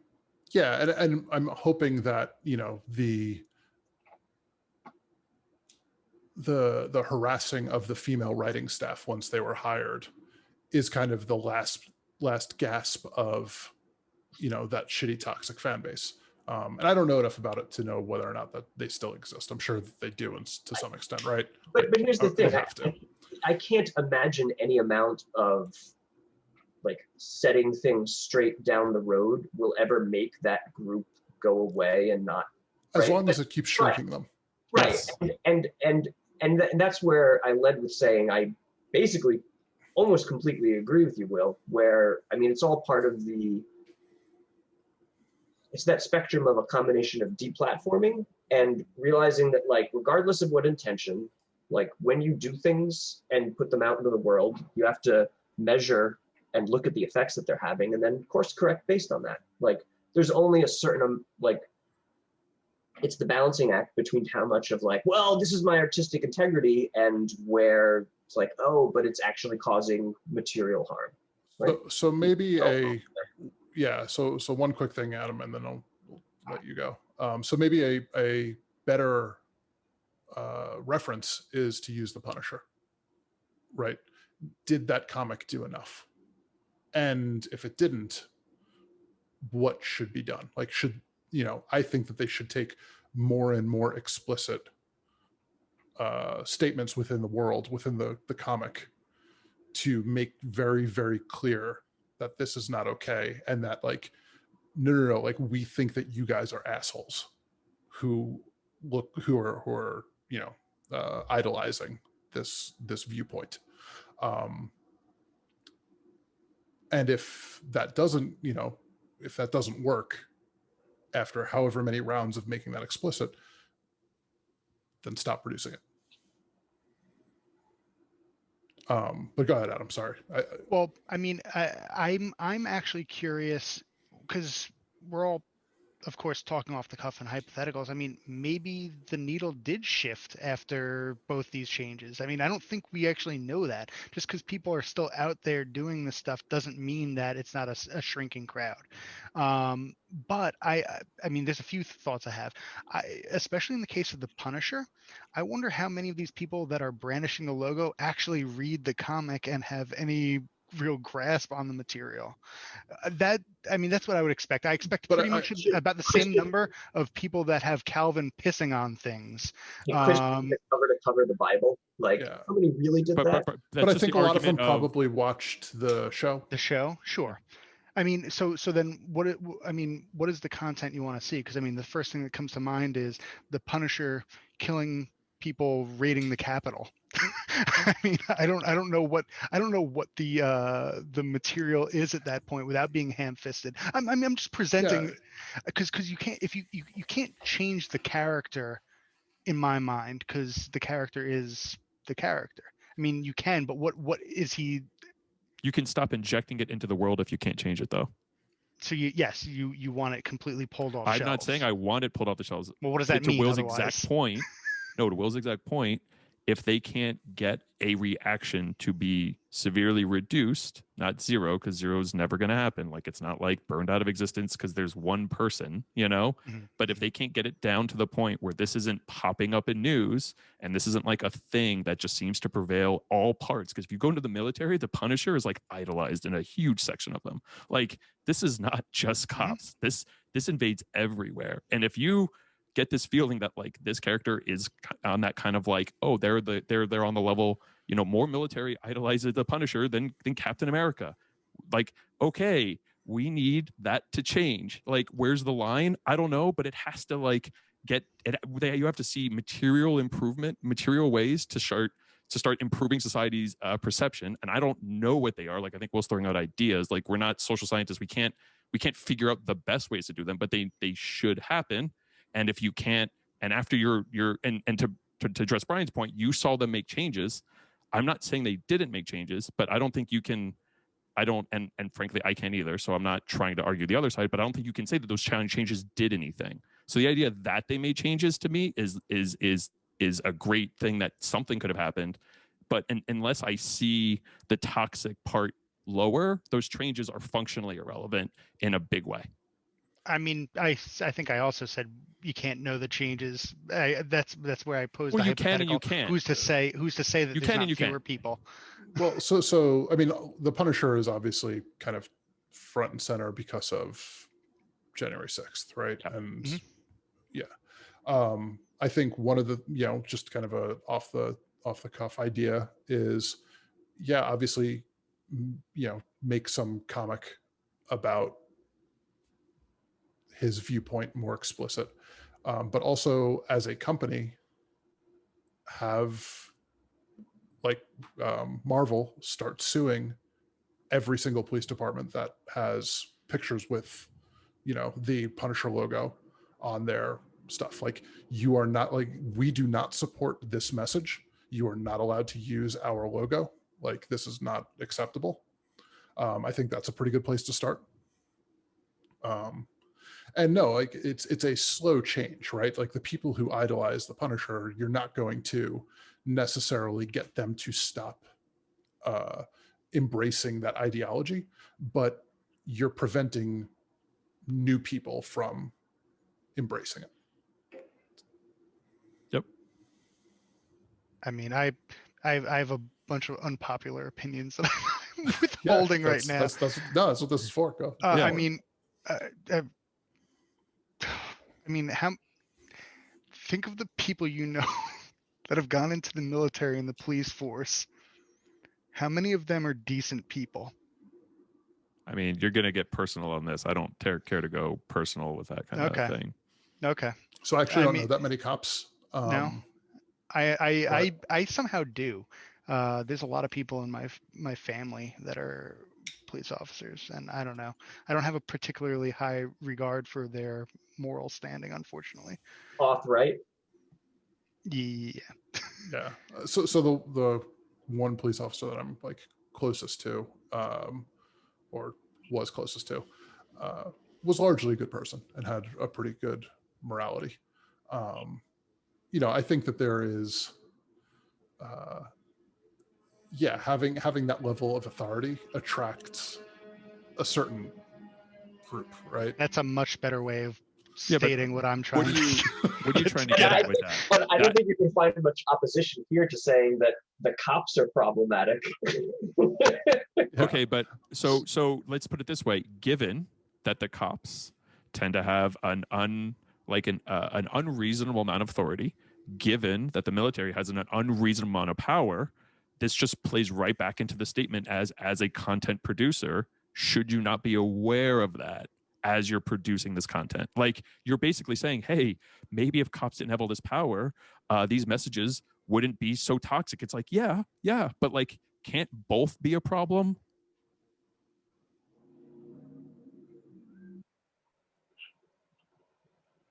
Yeah. They can both be a problem. Yeah, I guess to circle back, like, I think we're all largely in agreement that there is some responsibility on the content creator for the reaction that their content has, and correcting that if it's not the reaction that they want, if it's toxic. I mean, if you put something that's toxic out there and people like embrace it because of the really good stuff, then awesome. But I think that happens less. So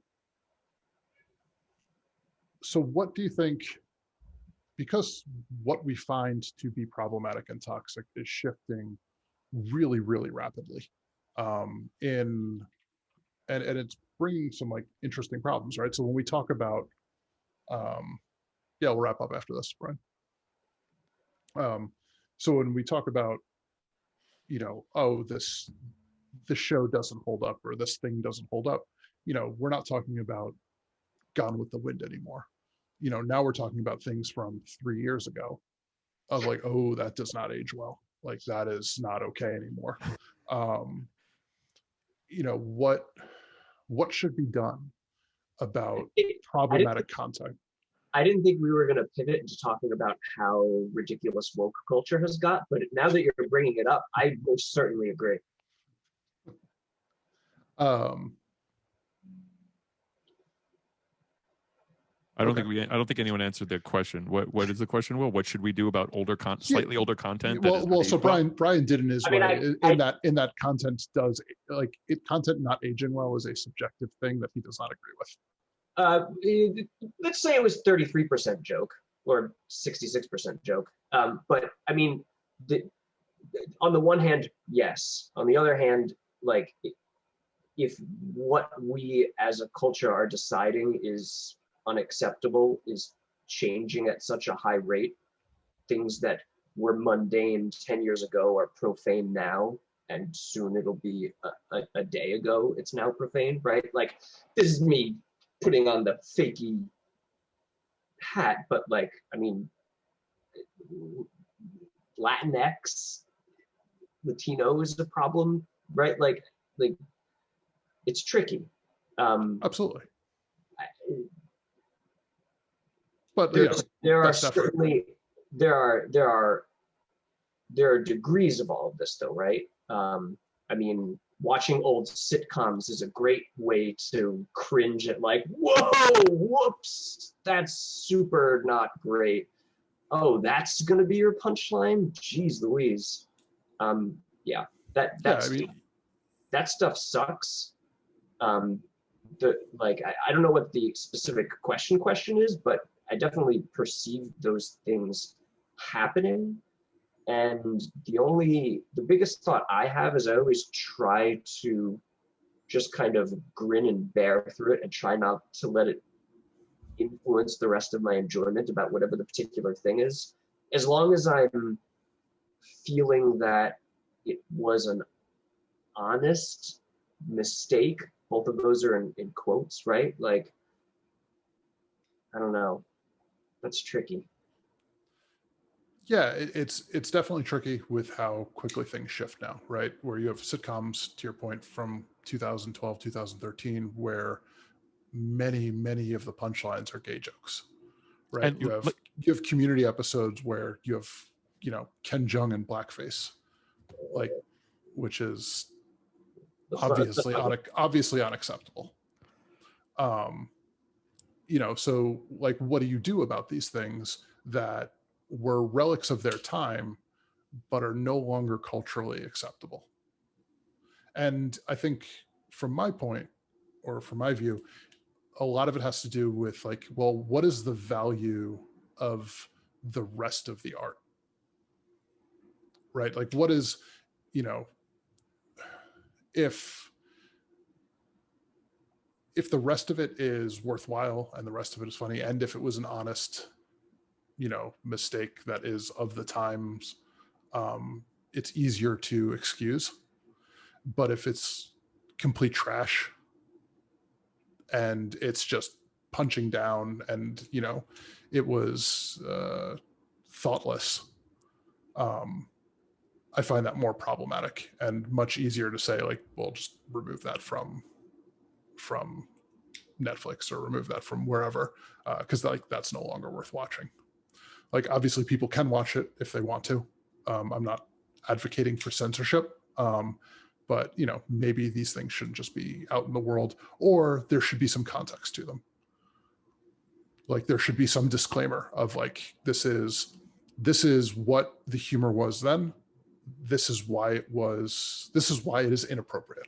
Honestly, like a warning ahead would be actually fantastic. Like, how we have like warning in movies, sexually explicit content, be like, hey, warning, there's a lot of homophobia in here and a lot of sexism, and just be aware that that's part of this. Like, I think that would be I don't think that's a bad idea at all, as kind of a gap to like keep something like Seinfeld on and keep these older sitcoms on that were absolutely damaging. And let's be clear, when we say like shifting with the times, I know maybe I'm reframing it in a way that's going to sound righteous, but like, these were always harmful. They were always harmful to people. These people are just now getting voices. The idea that like they became harmful is a really bad way of phrasing it. I'm saying that they have entered the social morality. No, but like, that's my point, is like, the people that they've always harmed have finally gotten a voice that has hit the like social arena of discussion. But the idea that they became it was normalized post hoc is actually like a really bad way to think about it, because it didn't become harmful. It was always harmful. Yeah, I agree with that. I don't completely agree with that. I think that it's case by case. I think that's in a lot of cases. I think there are other things that are more like changing tastes than things shifting from. Do you have an example? Proper nouns. I don't have any examples I feel like saying. Okay. Well, fair enough, I guess. All right, I'll say it this way. Proper noun? Like not proper. I'm sorry. Pronouns. Pronouns. Pronouns. Okay, I was gonna say proper nouns. Well, everybody knows pronoun is short for proper noun. Yeah, I mean, I pretty much agree with everything William said. I mean, I think if the art has no other value, it probably solves itself in 99% of the cases, and the rest of them, if it does have value, contextualize, and that's been happening for years now. That's pretty standard on most, well, a lot of streaming services. Well, I mean, I know, even like if I go to Netflix, will it call out all of the problems with this I don't think period? I don't Netflix think it does does. any. Like when you say that, I Disney don't. does. Disney does up and down their entire catalog. Actually, we Well, that's literally were because just their talking, catalog is egregious. But because it's reached back. Yeah, and they have a Quite point some. to South or be whatever. family. Yeah, Like yeah, they're yeah, going to be yeah. the first. They're going to be I the mean- first to do it. You know? I mean, should they not be applauded for doing it? No, Yeah, of course they should. Absolutely, absolutely. So like this just came up the other day because we were talking about my son likes Mickey Mouse Clubhouse. He's one. But my father at their house was searching the service for Mickey Mouse and came up with the 50s Mickey Mouse show, I think, and it has a warning about the standards of the time, and just right there in the text it says, like there's some I'm not going to do a good job paraphrasing, but basically it says like there were things that were thoughts of the time that no longer hold true in society, and we just want to address this, before you watch a show where basically all the little girls are like, I want to be a nurse, or Smash something cut along. to a minstrel show. Sorry. Smash cut to a minstrel show. Yeah, I mean, yes, I'm sure Disney has some of that too, but I think that's kind of the consequence of them existing for so long. If they're going to, they need to address it though. I agree with Will. If they're gonna keep that stuff around, they should contextualize. Yeah, I think I mean, one of the things that the left and kind of what woke culture gets made fun of are like, being triggered and having trigger warnings. But I think that's actually a really good thing to put in front of, to kind of add on top of that is like, this thing contains, these racist elements, or, these homophobic or transphobic jokes, or whatever it is. And letting everybody know upfront and contextualizing it and giving people warning and the opportunity to just not watch it if they don't want to, or at least the awareness that nobody approves of this anymore. Yeah, But acknowledgement is huge. Yeah, that we like, because if you say nothing and just like, well, whatever it is, it's a product of the time, and it does amount to tacit approval. I'll just say that I like content warnings personally. Yeah, there's lots of stuff I don't want to see. What was it? There's lots of stuff I don't want to see. I'm glad. Yeah, I like the language of it better, and I think it's more. Oh God, I think it's more inclusive of a way to make a list of like, here's the kind of things that are going to be here. So there you go. Yeah, you have the rating system, right, where TVMA for sex, violence, drug use. Just add a couple more letters and call that out more. And it'll be called woke culture and a massive overreaction, and people will say they're ruining my content ratings or something like that. But whatever. Like and 20 years from now, it'll just be the normal thing. Yeah, like it'll just be. And that's I'm sorry, but like woke culture, maybe I'm outside of like not having to defend a few people on Twitter off in the corner saying things that are a bit on the edge. Mainstream progressive woke culture, I don't understand how you couldn't be for it. Like I would have to see examples of what is a rational defense for not being for this. Well, people think it's ridiculous, right? And that because it shifts so rapidly, it's difficult to keep up with, and you are kind of unintentionally racist or unintentionally sexist or unintentionally homophobic, to Brian's, Latinx versus Latino point, or BIPOC versus person of color. So the culture needs to do a better job of saying these things are racist, not the people who happen to consume them and maybe like haven't like got the message yet or the update as to why it's racist. That there is not an implication here, but we are calling out. Step one is calling out the content. Will just answered you. Well, I'm saying, you asked a question, he told you the answer. But does that solve it? Like if they said, hey, this thing is racist, not the people who watch it, but we are saying this thing is racist. You just asked, I don't understand how people can be frustrated by wokeness, and then Will told you. Yeah, no, I was following up on that. Is that the solution?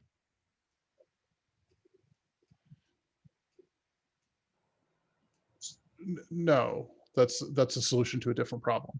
Oh, okay. I'm confused, I guess. I said, how do people feel so triggered when about what the woke left? And you said, oh, it's because they take it personally. I said, oh, well, what if they get more explicit about their messaging so it wasn't taken as a personal attack? So I think so Jim is, if I'm interpreting this correctly, please correct me if I'm not, Jim. You're talking about turning the messaging away from the viewer and to the content, which is where it's always been. But well, of course, one but making it explicit into the other in a reasonable way. This is not an attack on the viewer. Yes. This is an acknowledgement of what's wrong with the content. Right. Because like it's like if people stumble into like a new term or an acronym that they're not using properly, and then somebody instead of I think I'm losing my thread here. It's not like if you say Latino instead of Latinx, it's not you're racist. It's, hey, Latino is not the preferred nomenclature. This anymore. is the messaging now. Yeah. Yeah, and to tie this all like to wrap this all up and go back to Rick and Morty, one of the things that just from watching season 1 was this handling of the word retarded in episode 9, where Rick says that the microscope is retarded, and Morty is like, whoa, you can't say that, and like explains it to him, and then Rick does like the standard, like, well, that's retarded, like the standard, like, you telling me that this is not okay anymore, like your logic is stupid. And like people just need to be aware that these things shift. Like I found that particularly problematic because people are going to side with Rick on that. Like that is the messaging of like people like like, well, that's what it is. And like, he won that argument functionally in that episode. Unless you think Rick is a bad person. Yeah, of course, right? Yeah. Unless you already know this is bad. If you don't already know it's bad, the likelihood that you now think Rick has a good argument isn't zero. I think it's pretty reasonable. You think, oh, that was a good argument. Like he won that argument. I would say that somebody that goes into that episode not already knowing that is probably a bad person. No, I think that their target audience navigated society without realizing these things are bad. Their target audience is like 12 to 35-year-olds. Like the humor is targeting that level. So you are talking to people who don't, they're building an idea of what is right and wrong. Yeah, we didn't even call out all the burp and fart jokes. That's a good point. I forgot to even mention that. The idea that this show doesn't appeal to like young, edgy, now teenagers who are just like coming into the world and think that they know what the world is a million times over, like I did, like I think every teenager does, and this can help form that world. So like just like they go down the it's an enabler. I know that if I were to have watched this when I was 22, you would have sided with Rick. I would have absolutely sided with Rick. Yes. Granted, totally fair for you to say I was an asshole when I was 22 and like I was a bad person. But it was reinforcing the worst, kind of the worst parts of me. Yeah. But I would say, and this is not an assault on 22-year-old Will, but I would say that you were skating through the rest of life and ignoring societal shifts as well, if that were the case. Absolutely. So I mean, to Jim's point, I maybe I'm naive. I guess I will find out in a few years, but I imagine not too many 12-year-olds are running around using the word retarded anymore. At least I would hope not. And maybe I'm wrong about When that. the show came out, when it started to become a controversy, I think they were. In 2014, yeah, 6 years ago, probably. Season 1, absolutely. Yeah, absolutely. You think that was not well phased out at that point? Well, I mean, it was obviously taboo enough that they included this conversation, but not taboo enough. Right, where Morty says, like, "Whoa, you can't use that word." Yeah. Right. So obviously, it's some level of taboo, but not taboo enough that they couldn't include this in the. And we know that because there are clearly taboo things they don't even come close to, that they're like, oh, like that's too far down the taboo line. Like this was in the range where they're like, we're going to grab people who are still kind of feeling like, hey, you know what, that word really isn't that bad. I mean, I feel like we could just do like a Google Trends analysis or something on retarded as a word to see when it, like, what year did it like plummet in usage. I was kind of surprised they made a 9/11 joke. I don't know why, but I was. Yeah, like, actually feel bad that I've said that word so many times in this. I definitely missed the bandwagon on retarded not being okay to say. Yeah, not okay. Yeah, that went out around the time that Rick. Hey Brian, I bet you Rick saying that argument, you're probably like, oh yeah, it totally makes sense. Keep moving along. It didn't really register, I guess. It's kind of the same argument against, that Chris uses against BIPOC instead of person of color or people of color. I legitimately don't know which one's correct. So the thing is like largely both are correct. And that's kind of the way it works with language shift, is like there's going to be a period of time where both are okay. And eventually one will die out, right? One will not be used anymore. And that will be a function of what do the affected group want to be called. What do individuals do in their lives about going through that, and then as a collective, where are we shifting? Yeah, and like make every effort to call people the thing that they want to be called. Did you marry a linguist or something? Almost. And will I absolve you of any guilt, because in context you were not using the word, you were repeating it for the point of discussion. Yeah. But yeah, I mean, I think we covered most of the things that I wanted to cover. I think largely it was a productive conversation when we could get Jim to stop talking for 5 minutes. But it's good that several people are typing. Kind of brings the Slack experience to podcasts of Jim inartfully articulating the argument he's trying to make. We don't need a Jim game file. I do appreciate the backhanded compliment as much as I'll take it. Obviously we've all proven that what I was saying the whole time was correct. That if people are going to interpret my calling out a show for being toxic as them being toxic, then I need to be more explicit with that messaging, because I definitely felt like you guys, I kept on being surprised you were taking it personally over and over again. I couldn't understand that.